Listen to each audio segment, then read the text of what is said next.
How's it going, guys? John Garrish, Director of Athletic Development and Performance at North Broward Preparatory School. I want to take you through a few things that we do. We'll do it all year round, but something that we really focus on in the adaptation phase. Our adaptation phase is about 3 to 5 weeks out of the postseason. We'll also use these positions and movements throughout the year. There'll just be a little bit less of a commitment to it in different phases. From a high school developmental athlete, and really elite athletes as well, should probably be focusing on these things throughout the year, but it's something that we commit to in the postseason to make sure that, number one, we're either taking out any nicks that we might have gotten from the season, we're recovering from the season, and we're preparing for the out of season. We'll go through a push-up, and I'll show you 2 other positions that we really like to use. I'll just give you a down, up, down, up, down, up, down, up, and hold there. She's doing a really good job of staying strong through the shoulder and scap. She's doing a really good job. I don't see anything going on in the foot or ankle. She's staying strong through her core, through her pillar, which is what we call from the neck to the knee. You can go ahead and relax.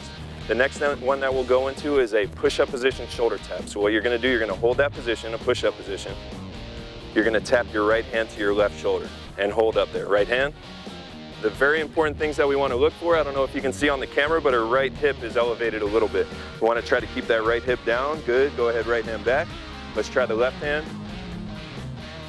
Pretty good in this position. Her ankles are in a good spot. Left hand back. Relax. We'll just go into the quadruped position. Is just going to be hands and knees. It's going to be the same thing, except I'm not going to tell you to raise your knees off the floor. Let's rock your hips back a little bit more. Perfect. All right, what we're going to do here is we're going to go a basic shoulder tap, just like we did in the push-up. This appropriately should be a progression into the push-up position. This should be something that they can handle a little bit easier. Let's go right hand. Look, pretty good. Right hand back. Left hand. Left hand back. So we went through some of our stability components and stability measures from the ankle, knee, hip, all the way up to the shoulder. Now we're going to look for some mobility specifically from the upper back. So let's go ahead and back into that quadruped, those hands and knees position.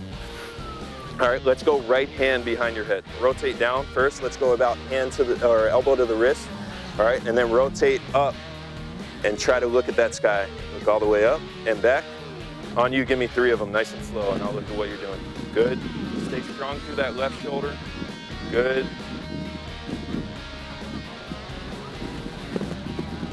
Good. And go left side.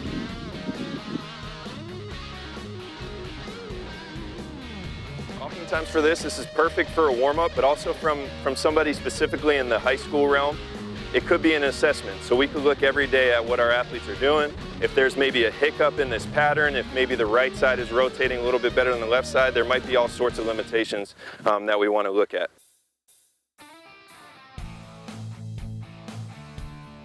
And the next one will be what we call a beast position. I know a lot of coaches probably call this a bear. Some have different names for it. We just like it because it sounds good, it gets the kids going, and that's a lot about what it is working with the high school level of athletes. Let's go hands and knees. Perfect, right there. Let's move your knees directly under your hips. Okay, curl those toes under you. Good.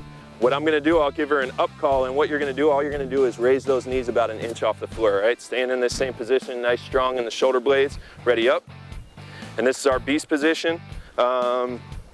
Maybe walk our toes in a little bit more. We want those knees directly over the hips, hands directly under the shoulders.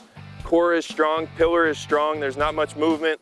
Everything's looking good in the ankle here. Here we're gonna go through the same shoulder taps, all right? So I'm gonna give you a right hand up. All right, ready, up. Now the easiest way that we can diagnose what's going on here is we can look at the right knee. All right, you see how that right knee's raised up a little bit? That's something that we're looking to prevent. Right hand back. Let's see how we do with the left hand up.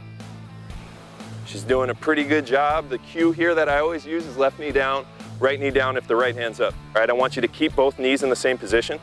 All right, and you're just gonna raise up a foot. So I'll give you right foot or left foot. Ready, up, good. Let's have those knees a little bit lower. There you go, right there. Stay strong through there. Right foot up.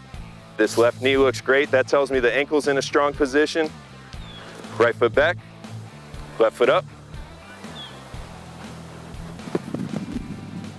Left foot back, and relax. Now, of course, with everything we do, there's progressions and regressions that we can go through with these.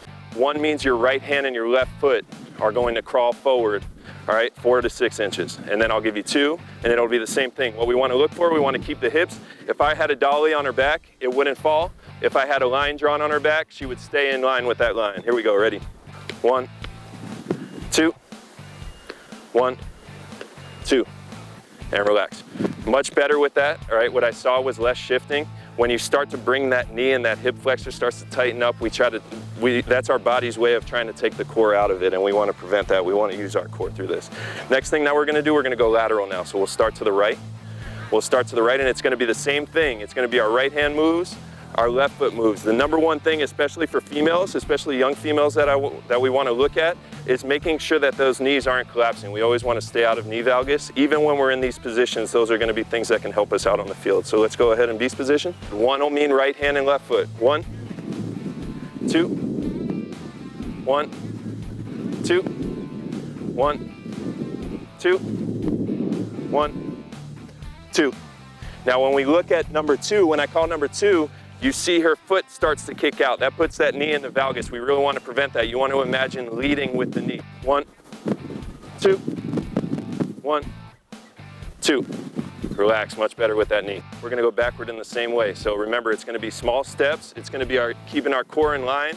If we have a box around basically everywhere from your shoulders to your hips, you're going to stay in that box. It's just going to be moving. Ready? 1, 2, 1, 2.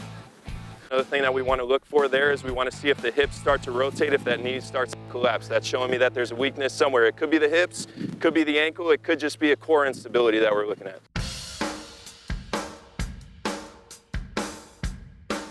You're just going to rock your hips back to your heels. Yep, exactly. And let's go chest down. Let's go elbows down on the floor. Yep, all the way back, chest down, extend your elbows out, extend your elbows out. All right, thumbs up, you're gonna alternate, keeping that chest down. You're just gonna raise the right arm, and then you're gonna shift, you're gonna replace it, and you're gonna raise the left arm. Let me see 3 of each, good. Try to keep that chest down, all movements coming from the shoulder. Good, let's alternate, let's go right then left.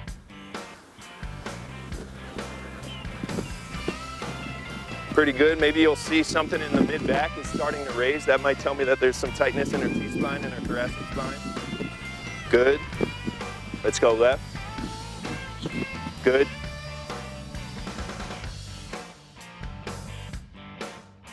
Now you're going to do the same thing. Take that right hand behind the head, and then you're going to rotate up. Give me 3 of them. Now what this is doing, it's locking in this shoulder. It's locking in this arm. She wants to keep her elbow down. That's something that we're looking for. Keep that elbow down. And all of a sudden that range has been limited a little bit. We want to see what's happening here. Maybe she's a little bit tight in the scap. Maybe she's just tight overall. Maybe taking the hips out of the equation adds a little bit there. Keep that right elbow down.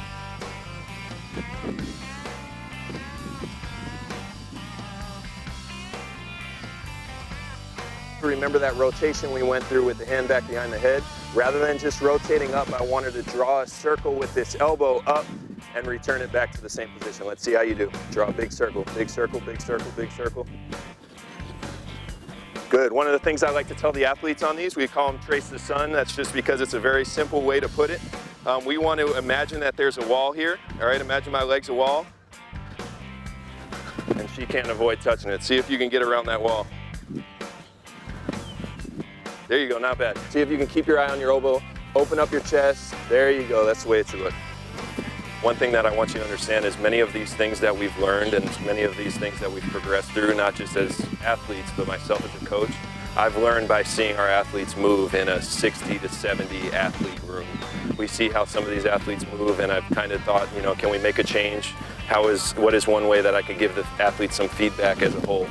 So hearing these cues is very important, but also understand that we can coach these things with large groups. If you want to see more videos like this, subscribe below.